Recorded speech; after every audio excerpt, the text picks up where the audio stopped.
الحمد لله رب العالمين والعاقبة للمتقين والصلاة والسلام على سيد الأنبياء والمرسلين وعلى آله وأصحابه الطيبين الطاهرين أما بعد فأعوذ بالله من الشيطان الرجيم بسم الله الرحمن الرحيم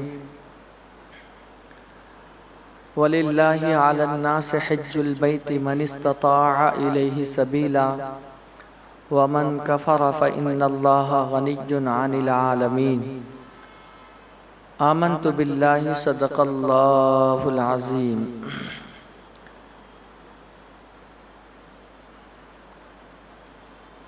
الصلاة والسلام علیک یا رسول اللہ، الصلاة والسلام علیک یا حبیب اللہ، الصلاة والسلام علیک یا نور اللہ، صلی اللہ تعالی علیہ وسلم۔ عزیزان محترم، مجھ سے پیشتر قبلہ موصوف نے نماز کے حوالے سے بہت ہی پیاری اور اچھی نصیحت اور حدیث پاک کی روشنی میں ہمیں کی ہے۔ اللہ تعالیٰ انہیں مزید اور ان کی زبان میں طاقت عطا کرے اور ان سے ہمیں مستفیض ہونے کی اللہ توفیق عطا فرمائے۔ عزیزان محترم، آج جو میری گفتگو ہے وہ ہے حج کی اہمیت اور اس کی فضیلت۔ اللہ کے نبی صلی اللہ علیہ وسلم ارشاد فرماتے ہیں، بنی الاسلام علی خمس، شہادت ان لا الہ الا اللہ، وإقام الصلاة وإيتاء الزکاة وتصوم رمضان وتحج البیت ان استطاع الیہ سبیلا، او کما قال النبی صلی اللہ علیہ وسلم۔ اسلام کی بنیاد 5 چیزوں پر رکھی گئی ہے۔ پہلی چیز ہے نماز، پہلی چیز ہے اللہ کی گواہی دینا، اس بات کی گواہی دینا کہ اللہ کے سوا کوئی معبود نہیں ہے اور محمد صلی اللہ علیہ وسلم اللہ کے بندے اور اس کے رسول ہیں۔ نمبر 2، نماز قائم کرنا، 3، زکوٰۃ دینا، 4، روزے رکھنا، 5، استطاعت ہو تو خانہ کعبہ کا حج کرنا۔ اسلام کے فرائض میں سے چوتھا فرض اور آخری فرض جو ہے وہ ہے حج خانہ کعبہ کرنا۔ اس کی بہت بڑی فضیلت آئی ہوئی اسلام میں۔ اللہ تعالیٰ نے قرآن پاک میں فرمایا، وَلِلَّهِ عَلَى النَّاسِ حِجُّ الْبَيْتِ مَنِ اسْتَطَاعَ إِلَيْهِ سَبِيلًا، ان لوگوں پر اللہ کے لیے خانہ کعبہ کا حج کرنا فرض ہے جو وہاں جانے کی استطاعت رکھتے ہیں، اور جو نہ مانے ومن کفر، اور جو نہ مانے یعنی باوجود قدرت کے حج کو نہ جائے، فَإِنَّ اللَّهَ غَنِيٌّ عَنِ الْعَالَمِينَ، تو اللہ سارے جہان والوں سے بے نیاز ہے۔ اللہ تعالیٰ نے اگر کسی شخص کو استطاعت دی ہے، مال دولت دیا ہے، تو اس شخص پر فرض ہو جاتا ہے کہ وہ انسان اللہ کے گھر کی زیارت کر کے آئے۔ بڑی خوش نصیبی ہے، وہاں پہنچنا بھی سعادت مندی کی بات ہے۔ حضور صلی اللہ علیہ وسلم فرماتے ہیں، حدیث صحیح، جو شخص اپنے گھر میں نماز پڑھتا ہے اس کو اس نماز کے بدلے میں ایک نماز پڑھنے کا ثواب دیا جاتا ہے، اور جو شخص محلے کی مسجد میں نماز پڑھتا ہے اس کو ایک نماز کے بدلے میں 25 نماز پڑھنے کا ثواب دیا جاتا ہے، اور جو شخص جامع مسجد میں نماز پڑھتا ہے اللہ تعالیٰ اس کو ایک نماز کے بدلے میں 500 نماز پڑھنے کا ثواب عطا فرماتا ہے۔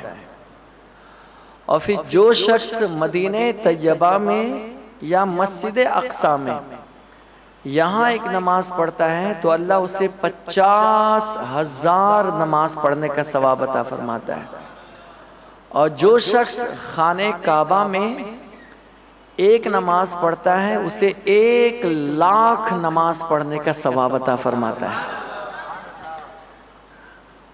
تو موقع ملے تو جاؤ، نصیب والے ہی جاتے ہیں۔ اللہ تعالیٰ جس کو بلاتا ہے وہ اس در کی حاضری ضرور دیتے ہیں۔ تمنا رکھتے تھے، پہلے آرزو کرتے تھے، بلکہ اپنے اخراجات میں سے کچھ نہ کچھ جمع کر کے رکھتے تھے تاکہ ہم حج پر جائیں، کیونکہ حج کا بدلہ صرف جنت ہی ہے۔ حضور صلی اللہ علیہ وسلم نے یہ ارشاد فرمایا، صحیح بخاری شریف کی حدیث پاک ہے، ایک عمرہ سے دوسرے عمرہ تک بیچ میں بندے سے جو بھی گناہ ہوتا ہے، ایک عمرہ کرنے کے بعد جب دوسرا عمرہ کرتا ہے تو بیچ کے سارے گناہ کو اللہ معاف فرما دیتا ہے۔ اور حضور آگے فرماتے ہیں حج مبرور کا بدلہ صرف جنت ہی ہے، یعنی حج کرو اور جنتی بن جاؤ۔ کسی کا حج اللہ تعالیٰ قبول کر لینا تو دوسری حدیث میں یہ آیا ہوا ہے کہ وہ شخص حج کر کے جب وہ پلٹتا ہے تو گویا وہ ایسے ہوتا ہے جیسے وہ ابھی ابھی اپنی ماں کے پیٹ سے پیدا ہوا ہے، ابھی ابھی۔ اور ماں کے پیٹ سے پیدا ہونے کا مطلب یہ ہے کہ جب بچہ پیدا ہوتا ہے تو ابھی اس نے کوئی گناہ نہیں کیا، وہ مکلف نہیں ہوتا ہے، اس کے سر پر کوئی گناہ نہیں، اس کا سینہ صاف شفاف آئینہ دار ہوتا ہے، اس کا دفتر گناہ سے بالکل خالی ہوتا ہے۔ ایک حاجی جب حج کر کے واپس آتا نا تو حج کے بدولت اللہ تعالیٰ اس کے سینے کو بھی ویسے ہی کر دیتا ہے جیسے ایک بچہ ابھی ابھی پیدا ہوا ہے، اور اس کا دفتر بھی ایسے ہی صاف و شفاف کر دیتا ہے جیسے ایک بچے کا دفتر صاف و شفاف ہوتا ہے۔ بڑے خوش نصیب ہوتے ہیں جو حج کے لیے جاتے ہیں، بڑے خوش نصیب ہوتے ہیں۔ اور یہ بھی بتا دوں آپ کو کہ حج جب فرض ہو جائے نا تو اس میں تاخیر نہیں کرنی چاہیے، اس لیے کہ اللہ تعالیٰ ایک ہی بار موقع دیتا ہے، ایک بار موقع دیتا ہے، اور اگر آپ نے اس کی بے قدری کی نا تو وہ چھین لے گا اللہ، پھر توفیق نہیں دے گا زندگی میں۔ اور یہ میں اپنی طرف سے نہیں کہہ رہا ہوں، مستد امام احمد بن حنبل نے اس حدیث کو نقل کی ہے۔ رسول اللہ صلی اللہ علیہ وسلم نے ارشاد فرمایا، فریضہ حج ادا کرنے میں جلدی کرو۔ اور ہمارے یہاں کیا ہے، بڑھاپے میں جو ہے نا وہ ویل چیئر کا انتظار کرتے رہتے ہیں، چلے جائیں گے، پہلے بنگلہ بنا لیتے ہیں، پہلے گھر بنا لیتے ہیں، پہلے بچوں کا سیٹ اپ کر لیتے ہیں، بیٹیوں کی شادی کروا لیتے ہیں، پہلے بچوں کی فیس بھر لیتے ہیں، وغیرہ وغیرہ ہزار پلان ہوتا ہے۔ ٹھیک ہے، یہ سب اپنی جگہ کرنا چاہیے، لیکن حج تو وہ چیز ہے کہ انسان حج کرنے کے بعد غریب نہیں ہوتا ہے۔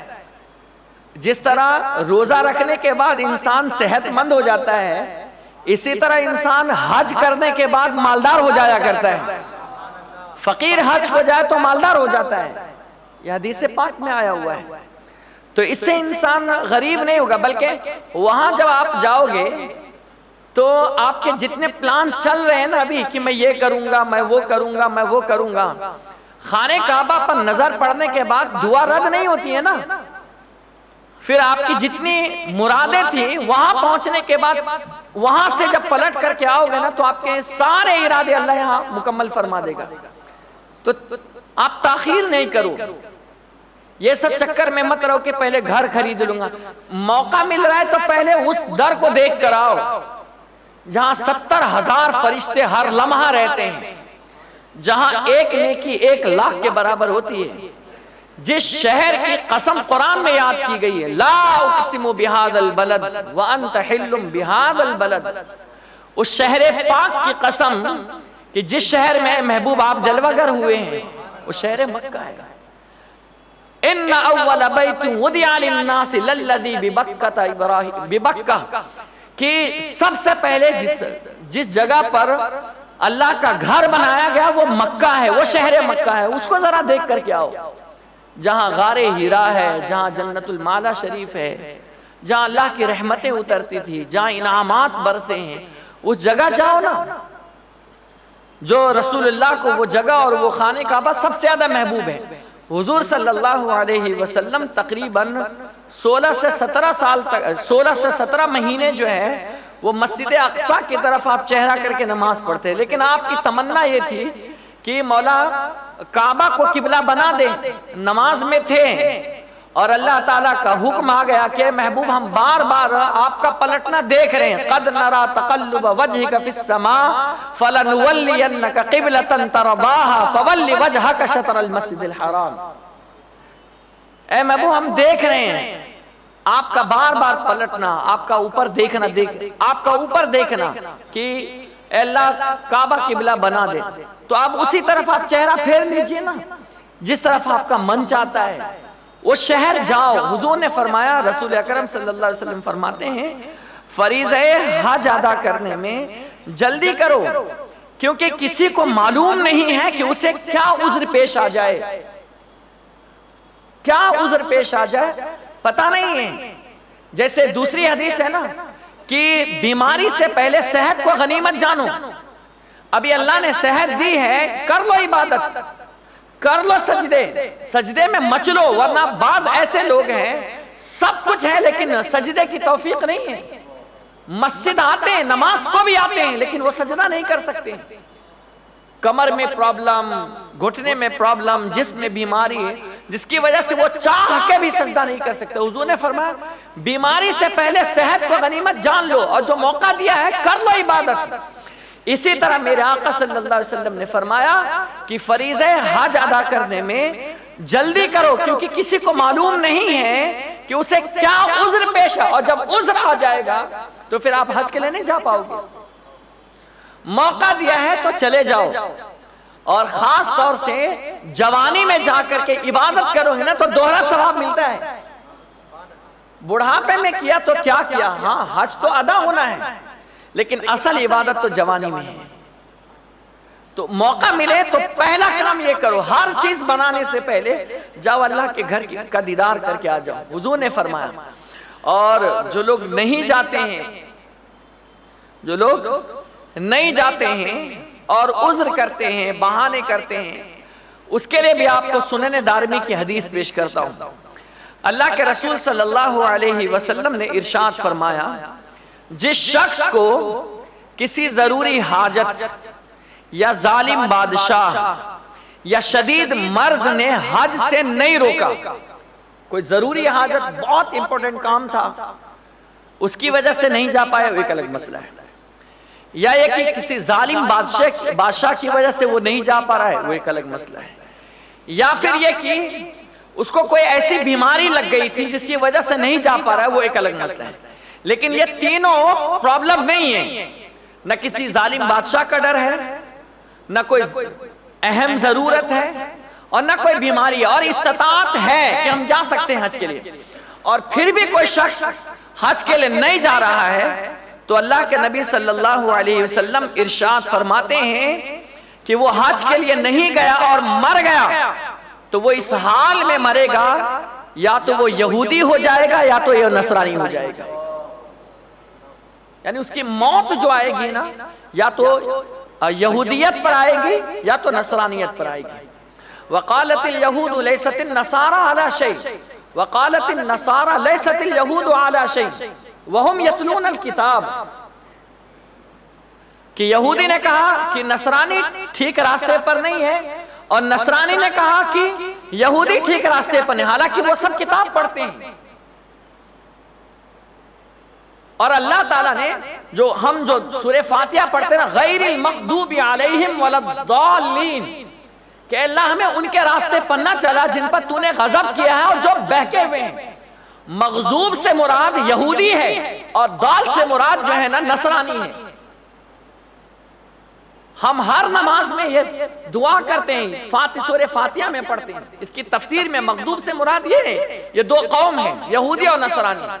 لیکن جو مسلمان استطاعت ہونے کے باوجود، طاقت اور قدرت ہونے کے باوجود، زاد راہ ہونے کے باوجود، مال اور اسباب ہونے کے باوجود، اگر وہ حج کے لیے نہیں جاتا ہے اور بہانے بازی کرتا ہے اور کہتا ہے میرے پاس ٹائم نہیں ہے، بزنس سے فرصت نہیں ہے، کاروبار سے چھٹی نہیں ہے، اور وہ حج کے لیے نہیں جاتا ہے، تو رسول اللہ صلی اللہ علیہ وسلم کا فرمان اس شخص کو اپنے ذہن میں بٹھا لینا چاہیے کہ حضور نے فرمایا وہ مرے گا تو یا تو وہ یہودی ہو کر مرے گا یا تو وہ نصرانی ہو کر مرے گا۔ پھر سارے صدقہ و خیرات آپ کے دھرے کے دھرے رہ جائیں گے، وہ ساری اچھائیاں جو آپ کے اندر دکھ رہی ہے وہ سب اپنی جگہ پر۔ جب ایمان پر موت نہ ملے، خاتمہ نہ ہو، تو پھر فائدہ کیا ہے؟ قرآن میں کہا وَسَارِعُوا إِلَى مَغْفِرَةٍ مِّن رَبِّكُمْ وَجَنَّةٍ عَرْضُهَا السَّمَاوَاتُ وَالْأَرْضُ أُعِدَّتْ لِلْمُتَّقِينَ۔ دوڑو، وَسَارِعُوا إِلَى مَغْفِرَةٍ مِّن رَبِّكُمْ، تم اپنے رب کی بخشش کی طرف دوڑو۔ اور جو انسان حج کے لیے جاتا ہے وہ آپ پہنچا اور اللہ نے اگر اس کا حج قبول کر لیا تو اللہ اس کی بخشش فرما دیتا ہے۔ دوڑو حج کی طرف، یعنی بخشش کی طرف دوڑو، جاؤ، اللہ نے طاقت دی ہے، موقع دیا ہے تو چھوڑو نہیں۔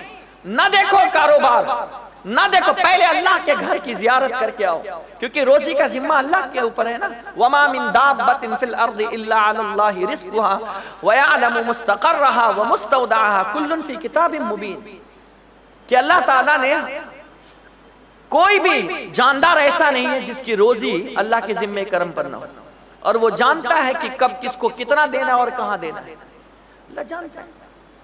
وہ رب ہے، وہ سب کچھ دے گا، لیکن اللہ کے گھر کی زیارت کر کے آؤ گے تو اس کی شان الگ ہے۔ تو کہا وَسَارِعُوا إِلَى مَغْفِرَةٍ مِّن رَبِّكُمْ، دوڑو تم اپنے رب کی بخشش کی طرف، وَجَنَّةٍ عَرْضُهَا السَّمَاوَاتُ وَالْأَرْضُ، اور اس جنت کی طرف دوڑو کہ جس کی لمبائی اور چوڑائی جو ہے وہ زمین و آسمان کے برابر ہے۔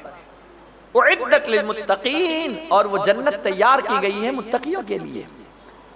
تو حج کو جاؤ اور حج میں تاخیر نہ کرو، کیونکہ پتہ نہیں تمہارے ساتھ کیا پرابلم آ جائے۔ ابھی ٹھیک ٹھاک تھے، حالات بگڑ گئے تو سب چلا جاتا ہے۔ کورونا آیا تھا نا، سب دھرا دھرا ختم ہو گیا۔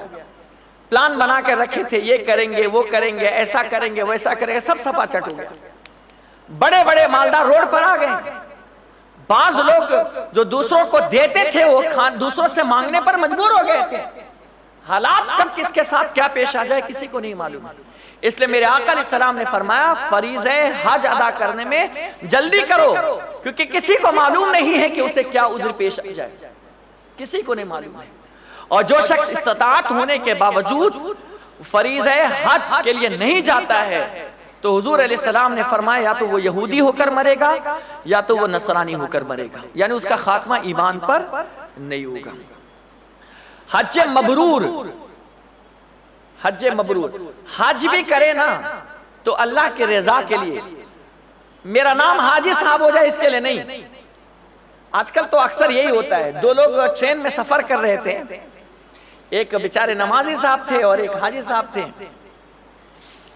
نمازی صاحب نے پوچھا کہ آپ کا نام کیا ہے؟ تو فلاں صاحب نے نام کے ساتھ حاجی لگا لیا، کہا میرا نام حاجی فلاں ہے۔ ٹھیک ہے، تو اس حاجی صاحب نے سامنے والے سے پوچھا کہ آپ کا کیا نام ہے؟ تو اس بیچارے نے اپنے نام کے سامنے لگا لیا نمازی فلاں صاحب۔ کیا لگایا اس نے؟ نمازی فلاں صاحب۔ تو حاجی صاحب بھڑک گئے اس کے اوپر، کہا کہ بھلا کوئی نماز پڑھنے والا آدمی اپنے نام کے آگے نمازی لگاتا ہے کیا؟ آپ کیا کام کر رہے ہیں، نمازی لگا رہے ہیں؟ تو کہا آپ غصہ نہ کرے، پہلے آپ یہ بتائیں آپ نے کتنی مرتبہ حج کیا ہے؟ کہا الحمدللہ میں ایک مرتبہ حج کر کے آیا ہوں۔ کہا جب آپ ایک مرتبہ حج کر کے آئے ہیں تو آپ اپنے نام کے سامنے حاجی لگا لیے، اور میں تو دن میں 5 مرتبہ نماز پڑھتا ہوں تو میں اپنے نام کے سامنے نمازی لگا لیا، تو کیا پرابلم ہے؟ تو آج اس طرح کمپٹیشن چلتا ہے۔ تو تو مرا حاجی بگو من تو رہا حاجی بگو، تو مجھ کو حاجی کہا میں تجھ کو حاجی کہتا ہوں. اب یہی چل رہا ہے، حاجی صاحب نہ فلاں صاحب، نام تو گلی ہو گیا ہے. اور کسی فنکشن میں بیچارے کو اگر حاجی کہہ کے آپ نے نہیں پکارا نا تو اس کا سارا موڈ جو ہے نا اپسیٹ ہو جاتا ہے. یہ نہیں سوچتا ہے کہ یہ جو میں نے حج کیا ہے یہ اللہ کی رضا کے لیے کیا ہے، اللہ کے خوشنودی. کسی کو کیا دکھانا ہے؟ جس کو دکھانا ہے اس نے تو دیکھ لیا ہے، جس کے لیے ہم نے کی ہے وہ تو جانتا ہے، وہ تو شہ رگ سے بھی زیادہ قریب ہے. پھر دنیا کو کیا بتانا کہ میں نے فلاں ہوں نہ میں فلاں ہوں نہ میں فلاں ہوں. تو آج کل سسٹم یہی چل رہا ہے، تو مرا حاجی بگو من تو رہا حاجی بگو، تو مجھ کو حاجی صاحب کہا میں بھی تجھ کو حاجی صاحب کہا، ہم دونوں پاپولر ہو جائیں گے.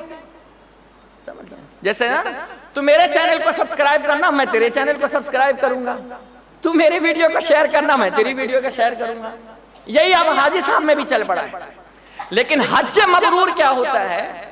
حج مبرور میں یہ سب چیزیں نہیں ہوتی ہے. حج مبرور محض صرف فقط اللہ کی رضا کے لیے. انسان وہ اپنے آپ میں نہیں رہتا ہے، اس کے جذبات، اس کی کیفیات وہ سب جدا رہتے ہیں. وہ عرفات میں رونا گڑ گڑانا، وہ منی میں اللہ کی عبادت کرنا، وہ مزدلفہ میں اللہ کی بارگاہ میں دعائیں مانگنا، طواف کرتے وقت اللہ تعالیٰ سے دعائیں مانگنا، وہ ساری بہاریں اور برکتیں الگ ہوتی ہے. اور اچھا حج مبرور کی نشانی کیا ہے پتہ ہے؟ جب انسان وہاں سے پلٹ کر آئے نا اس کی زندگی میں تبدیلی ہونی چاہیے. اگر وہ نمازی نہیں تھا تو اس کے بعد وہ نمازی ہو، اس کے چہرے پہ داڑھی نہیں تھے تو اس کے ہونے چاہیے. پہلے جھوٹ ساری چیزیں کرتا تھا وہ سب ختم ہونا چاہیے. لیکن اگر یہ ساری چیزیں واپس ریٹرن آ رہی ہے تو اس کا مطلب یہ ہے کہ آپ کو حج مبرور نصیب نہیں ہوا. صرف آپ گئے ہیں اور آئے ہیں. حج یا عمرے کی مقبولیت کی سب سے بڑی نشانی یہ ہے وہاں جانے کے بعد آپ کی زندگی میں تبدیلی آنی چاہیے، بدلاؤ آنا چاہیے. تو اب سنیے حج مبرور کسے کہتے ہیں. میرے آقا صلی اللہ علیہ وسلم ارشاد فرماتے ہیں، صحیح بخاری شریف کی حدیث ہے، حدیث نمبر ہے 1773 1773. رسول اللہ صلی اللہ علیہ وسلم فرماتے ہیں ایک عمرہ دوسرے عمرے تک ان گناہوں کا کفارہ ہے جو ان دونوں کے بیچ میں ہوا ہے. ایک عمرہ آپ نے کیا، اس کے بیچ میں جو گناہ ہو گیا اور پھر دوبارہ عمرہ آپ نے کیا تو اس دوسرے عمرے کی برکت سے بیچ کے جتنے بھی گناہ ہوں گے اللہ سب کو معاف فرما دے گا. حضور علیہ السلام نے یہ ارشاد فرمایا. اور آگے حضور فرماتے ہیں حج مبرور کا بدلہ صرف جنت ہے. حج مبرور کا بدلہ صرف جنت ہے. اس لیے ہمیں حج مبرور کی دعا کرنی چاہیے. صرف حج نہیں، حج مبرور عطا کرے اللہ. اور جس کو اللہ تعالیٰ نے حج مبرور عطا کر دیا وہ انسان کامیاب ہو گیا. اور اس کے بعد ایک اور حدیث سنیے. حج کی کیا فضیلت ہے، حج کرنے پر نیکیوں کی تعداد کیا ملتی ہے. رسول اللہ صلی اللہ علیہ وسلم نے ارشاد فرمایا، یہ حدیث مسند بزار میں بھی ہے، معجم کبیر میں بھی ہے اور معجم اوسط میں بھی ہے، 3 حدیث کی کتابوں میں ہے. رسول اللہ صلی اللہ علیہ وسلم ارشاد فرماتے ہیں جو حاجی سوار ہو کر حج کرتا ہے اس کی سواری کے ہر قدم پر 70 نیکیاں لکھی جاتی ہیں. کتنی لکھی جاتی ہے؟ 70 نیکی. جو حاجی سواری پر سوار ہو کر حج کرتا ہے ہر قدم پر 70 نیکیاں لکھی جاتی ہے. اور جو پیدل حج کرتا ہے، جو پیدل حج کرتا ہے اس کے ہر قدم پر 700 نیکیاں حرم کی نیکیوں کی لکھی جاتی ہے. کتنی نیکیاں؟ 700 نیکیاں حرم کی نیکیوں کی لکھی جاتی ہے. صحابہ نے عرض کیا یا رسول اللہ صلی اللہ علیہ وسلم حرم کی نیکیاں کتنی ہوتی ہے؟ تو حضور علیہ السلام ارشاد فرماتے ہیں حرم کی ایک نیکی 1,00,000 نیکیوں کے برابر ہے. حرم کی نیکی ایک نیکی 1,00,000 نیکیوں کے برابر ہے. آپ اندازہ لگیں. گئے نا شہاب بھائی یہاں سے پیدل گئے، بعض لوگوں نے اس پر بہت واویلا مچایا تھا، ارے کیا ضرورت ہے پیدل جانے کی، جب اسباب موجود ہے تو اپنے آپ کو خطرے میں، جان کو خطرے میں ڈال کر کیا ضرورت ہے. آپ کو پتہ ہے امام پاک امام حسین رضی اللہ تعالیٰ عنہ مدینہ پاک میں رہتے تھے. اپنی زندگی میں آپ نے کل ملا کر 25 حج ادا کیے. آپ نے تقریباً 350 کلومیٹر کا فاصلہ ہے مدینہ طیبہ سے مکہ شریف کا. لیکن آپ عمدہ سواری آپ کے پاس ہوتی تھی, عمدہ سواری. لیکن اس کے باوجود امام حسین رضی اللہ تعالیٰ عنہ سواری ہونے کے باوجود آپ پیدل چلتے تھے, سواری ساتھ میں رکھتے تھے. تو کسی نے آپ سے کہہ بھی دیا تھا کہ حضرت آپ کے پاس عمدہ سواری ہے اور اس کے باوجود جو ہے آپ عمدہ سواری پر سوار ہونے کے آپ پیدل چلتے ہیں. تو آپ نے فرمایا بھلا یہ تو بتاؤ کیا کوئی غلام بادشاہ کی بارگاہ میں سواری پر سوار ہو کر بھی جاتا ہے کیا؟ یہ آپ کے تقوی کی بات تھی. کیا کوئی غلام بادشاہ کی بارگاہ میں اپنے رب کی بارگاہ میں سواری پر سوار؟ جب میرے اندر طاقت ہے, استطاعت ہے کہ میں پیدل جا سکتا ہوں تو جا رہا ہوں. میں کمزور ہوں یا میرے اندر طاقت نہیں ہوتی تو میں سواری کا استعمال کرتا. تو اس صاحب کے اندر اتنی طاقت تھی کہ وہ گئے اور وہ پہنچ بھی گئے.